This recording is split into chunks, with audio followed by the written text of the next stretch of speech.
Hətta biz onu bir paylaşmaq da istədik, amma pasiyent izin vermədi.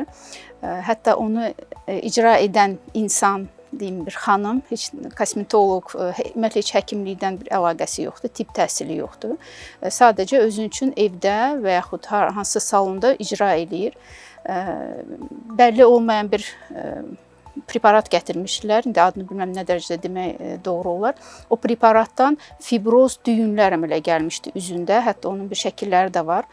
Və heç bir dermatoloq onu qəbul etməmişdi. Mən onu vurğulamışdım da ki, deyiblər ki, kim edibsə geçsin o da eləsin. Yəni kim bu fəsadı törədibsə o da müalicə eləsin. Elə bir şeylə rastlaşdıq. Hətta onu icra edən xanım da onunla birlikdə gəlmişdi. Mən hətta biraz şey keçirtdim ki, yəni onun burada işi yoxdur. Onun həkimin yanında işi yoxdur. Artıq etdiyini edib, məsuliyyətini daşımır.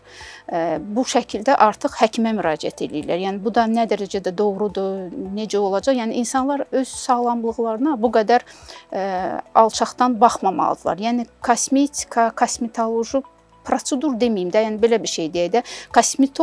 Kosmetologiya anlayışı başqadır. Tibbi estetika ayrı bir şeydir.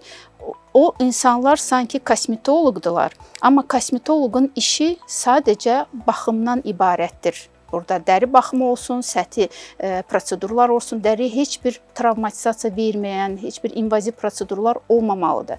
Təəssüf ki, onlar qarışdırılır, hətta eyni səviyyədə tuturlar. Kosmetoloq, estetik həkim, dermatoloq, beauty master, bunlar hamısı sanki eyni səviyyədə gedirlər.